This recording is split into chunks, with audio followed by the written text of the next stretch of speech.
am the Irish guy, and right, since the transfer window is slammed shut, I'm going to show you the weirdest, wackiest transfers that happened every single day of August. And lads, this was the strangest month of the summer by far. And lads, there are still freakish transfers that are spilling over into September. Like talented RB Leipzig centre-back Mohamed Simikan joining Al Nassr, potentially world-class striker Victor Osimhen joining Galatasaray, and even forgotten Newcastle misfit left-back Jamal Lewis signing for Sao Paulo.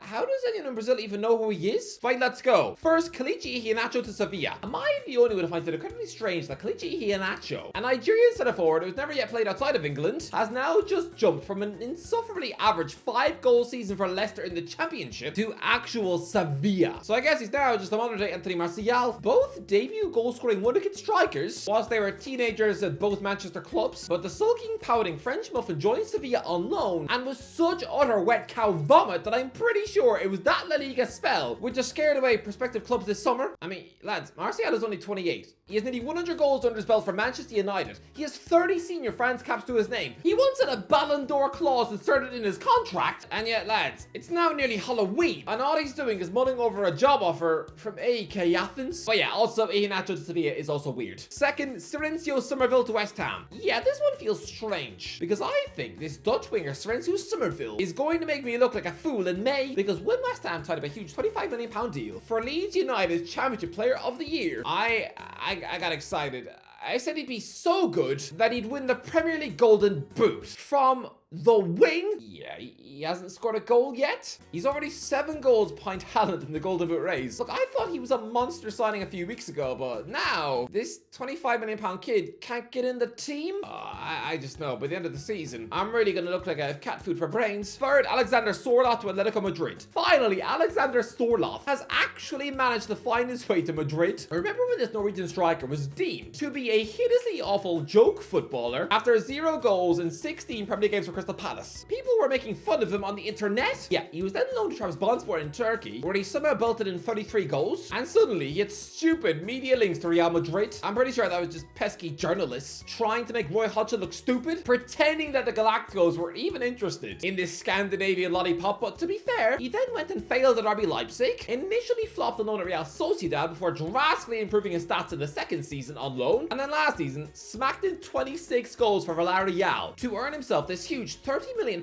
move to Atletico to replace Alvaro Morata. Well done, Sorloth. I don't know if Hodgson is still with it anymore. For all we know, this guy might now be blankly sitting in front of the window all day with a live-in nurse desperately trying to feed him Weetabix by pretending the spoon is an aeroplane. But if he somehow did catch wind of this transfer actually occurring, if he finds out that this huge chunk of Norwegian lettuce that he had absolutely no use for is now on Diego Simeone's shopping list, he's gonna feel mightily embarrassed. Fourth, Nicolas Pepe to Villarreal. Right, so Nicolas Pepe, remember that £72 million disaster signing at Arsenal? Arguably the worst signing in the history of that club? Yeah, this Ivorian winger began this summer by actually talking about retiring before he's 30. So it does seem strange to now see him randomly joining Villarreal for free. Fifth, Renato Sanchez to Benfica. This might just be the most depressing transfer in the entire list because, lads, I think the football world has been willing on Renato Sanchez to realize his potential every single year. Because don't forget, when he burst onto the scene in Benfica's midfield, winning Euro 2016 with Portugal and then the Golden Boy Award before securing a potential monster £80 million move to Bayern Munich, everyone thought it was very sad to see this global wonder kid become this miserably pathetic, plodding oaf on loan in Swansea's midfield. Yeah, he then soon bounced back to have a career revival by becoming a key Champions League player at Lille, helping them squeeze above PSG to somehow win Ligue 1 in 2021, and then he secured himself a move back to a European giant in PSG. Well, this is when Adam Bonarfa was celebrated for securing a move to PSG after being stuck in mediocre career rubble for years. So as well, he'd recently been on the bench at Hull, playing under a manager so oafishly average, he's now just been given the Blackpool job. But neither Bonarfa or Sanchez did anything in Paris. The Portuguese midfielder just had a pointless loan spell at Roma, and now he's just been loaned back home to Benfica, just used as a make-weight for teenage star João Neves to move the other way. This former boy wonder, somebody who had the hype of a Portuguese Pogba, he's now just been used as a bargaining chip. Sad. 6th, Matt Ritchie to Portsmouth. You know what, Raheem Sterling feels like he should be older than 29? I also, for some reason, think that Matt Ritchie should also be older than 34. After finally being released by Newcastle after 8 years on their books, I'm thinking this guy should be 39. Lads, Adam Lallana made the romantic return home to Southampton after 10 years away. It feels like Portsmouth are just like that jealous brother who just wants to copy his big bro, because in a very dodgy move, they have got their paws on moldy old Ritchie after he quit them for Swindon in 2011 after just 10 first team games. Most Portsmouth fans would have forgotten who he even was, because, I mean, after 9 years at Fratton Park, he really did have the pumpy legacy of a poo in the sink at McDonald's. But lads, with Lallana and Ritchie making their identical moves back to the south coast, I'm still perplexed to think that Ritchie is actually the younger of the two. Lallana looks like Jamie Redknapp, whilst poor old Matt, he looks like he failed an audition for The Hobbit. 7th, Etienne Green to Burnley. Lads, I think this transfer is a shame, because Etienne Green was like that exotic English goalie living out a fairy tale. He felt a bit like a cheat code, because this 24-year-old ex-England under-21 international, someone born in grimy old Colchester, he'd actually be living in France for the last 20 years. The fact that this guy's name is literally Etienne, and has spent the last 15 years playing on the books of, you guessed it, Saint Etienne, it just fitted so smoothly. This was a French goalie playing for England. He almost felt like an English spy. So to see him finally quit his French football dream to just return to England to sign for ugly, gloomy Burnley, this one feels like a shame. 8th, William Asula to Newcastle. I think every Newcastle fan is confused, spending £15 million on William Asula, a 21-year-old Danish centre forward who scored a big fat nothing in 21 Premier League games last season for Sheffield United. Look, he is clearly a Solanke clone, someone who Eddie Howe you probably used to have posters of in his bedroom wall, so I get that he's the type of profile that Eddie likes, but still, it's an odd one. 9th, Scott McKenna to Las Palmas. Scott McKenna has just gone mad. That's what it feels like. He's having a midlife crisis.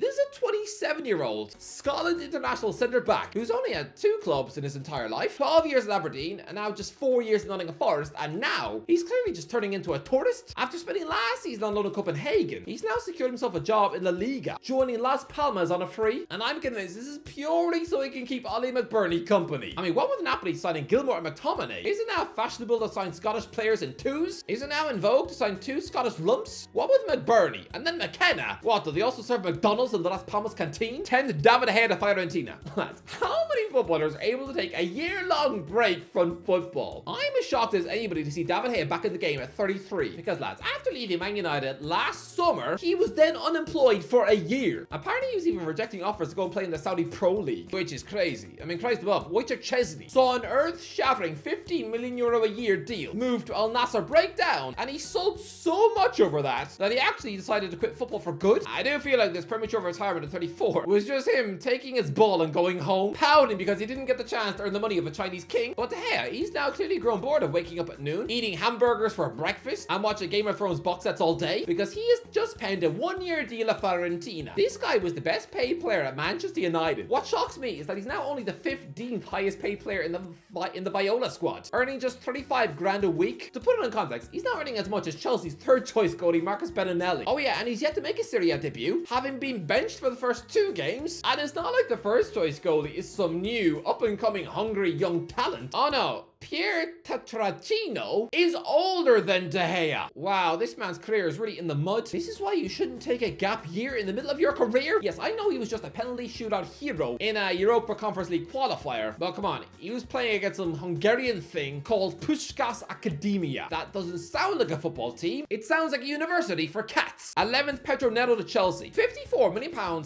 paid to Wolves for an absolutely injury-ravaged sick-note winger in Pedro Neto, who has scored an actual handful of Premier League goals since Chelsea last won the Champions League. Make it make sense. 12th, Alexis Sanchez to Udinese. I'm not sure if this is a totally weird transfer, but I'll bet none of you even knew that Alexis Sanchez was on the move again. Once more, the 35-year-old Chilean is continuing to live out of a suitcase, rejoining Udinese on a free. You know, that team who quit for Barcelona in 2011 for a relegation threat in Serie A side, to now have the likes of Alexis Sanchez, Gerard Deulofeu, and Florian Thauvin on the wings.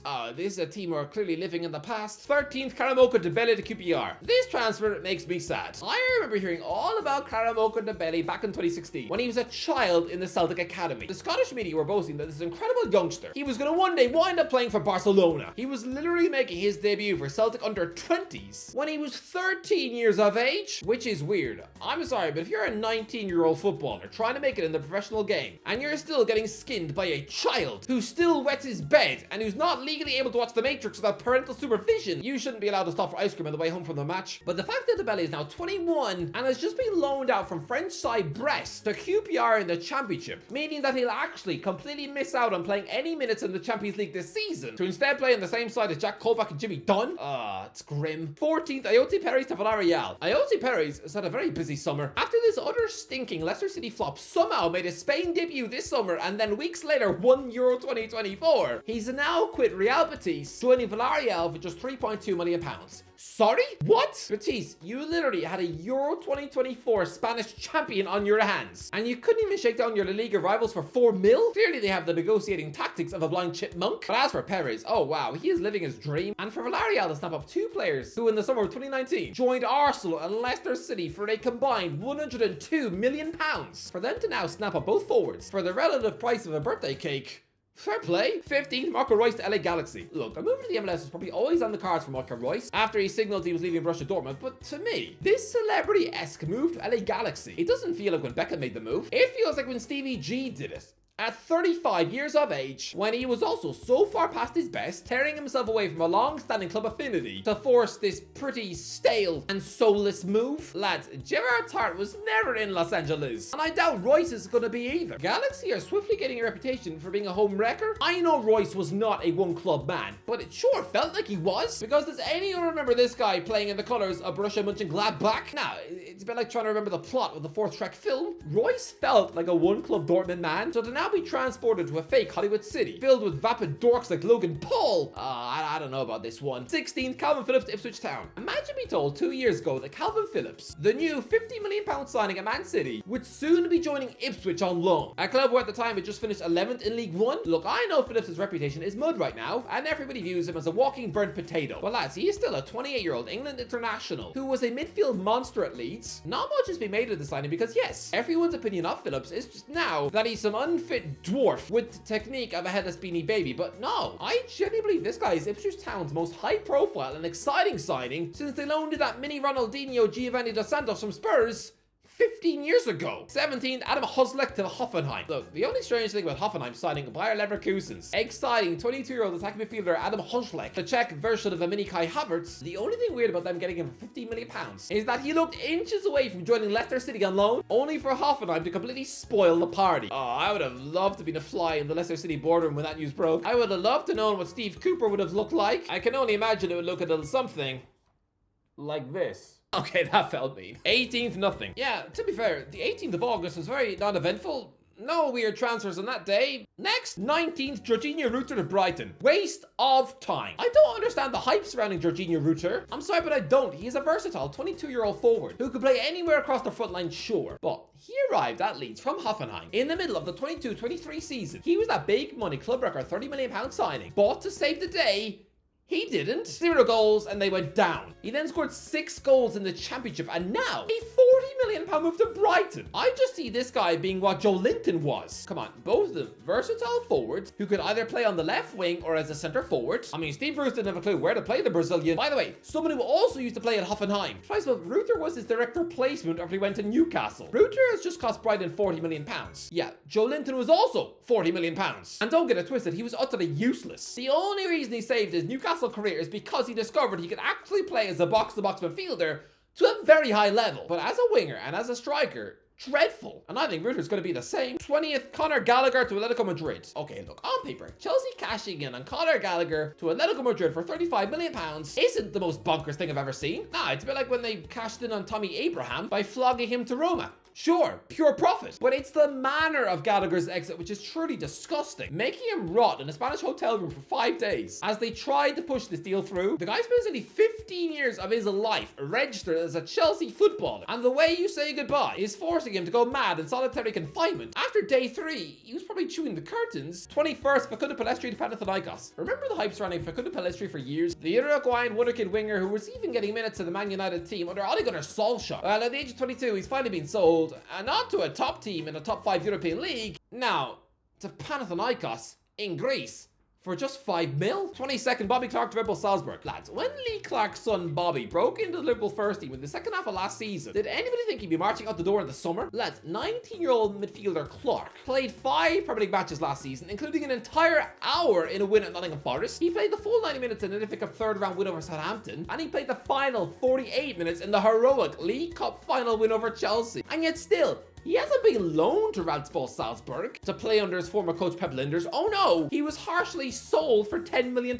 Yeah, his midfield buddy Stefan Bajcetic has joined him on loan in Austria, but he's auditioning for a Liverpool future. Clark is literally trapped in the Austrian mountains, living in a nation where they probably eat boiled mice for tea. Poor Bobby. 23rd, Ilkay Gundogan of Man City. This is hilarious. Ilkay Gundogan finally closed the curtain on his glorious Man City era, bowing out in the best possible way, winning the actual treble, with him scoring 2 goals against Manchester United in the FA Cup final. There is no better way to say goodbye than that before securing his dream move to Barcelona. Fast forward a year, and that club has run out of money again and can no longer afford to pay his £160,000 a week wages, and so they've had to spit him back to City for free. 24th, Jonathan Rowe to Marseille. Why have Norwich agreed to this? Jonathan Rowe is that sensational, electric 21-year-old wing talent who came through at Norwich and last season was shortlisted for the Championship Player of the Year award after a breakout 13-goal season. Yeah, the club have since been sweet-talked into loaning this absolute gem to Marseille with an obligation to buy for just £17 million next summer. I'm sorry, what? What? Were Norwich just grateful that Marseille even knew who they were? Was Delia Smith so starstruck by De Zerbi that she just chose to give him whatever he wants? Sorry, Delia, I don't care if you do think that this Italian hobbit is cute. Cook him a box of gingerbread men then. Don't gift wrap him your best player for less than £20 million. 25th, Clement Longley to Atletico Madrid. Yeah, Clement Longley's on the move again. It's wild to think this 28-year-old French centre-back has actually been a Barcelona employee for over 6 years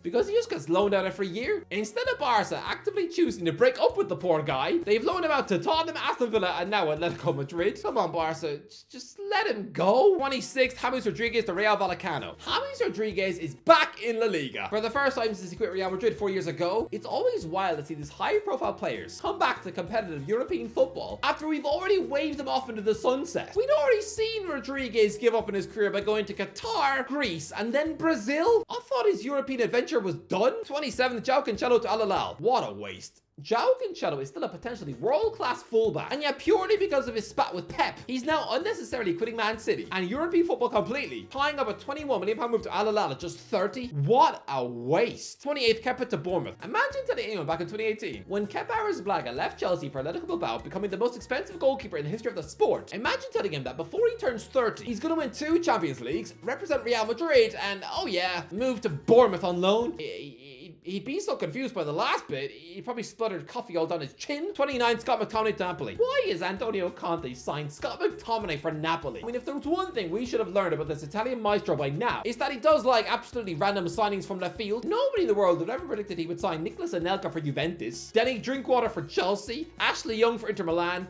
and now Scott McTominay for Napoli. He likes odd transfers. 30th, Wilfried Zaha to Lyon. Wilfried Zaha has financially messed up his career. This bloke should sack his brother agent because, lads, a little over a year ago, Crystal Palace were offering Zaha £200,000 a week to stay in the Premier League, but his itchy feet brought him to Galatasaray instead. And now at 31 years old, he's been dumped by them and just loaned out to Lyon, where he's only earning £62,000 a week. Seen as an absolute Crystal Palace king, his career is now in the same hole as Cyprian Ramos. Oh, Wilf, what happened? 31st, Ivan Toney to Al Ahly. Really, Ivan? Is this what you meant when you went on podcast saying that you were going to return from your ban better than ever? You've just left Brentford in a £40 million deal to pen a 4-year deal with Al Ahly, where sure, he's earning the equivalent of £800,000 a week before tax in the UK, but at 28, this is a completely disgusting waste. Anyway, that's it. What was the weirdest transfer in August? Let me know in the comments. If you enjoyed the video, don't forget to like, subscribe, as always. I'll talk to you in a while.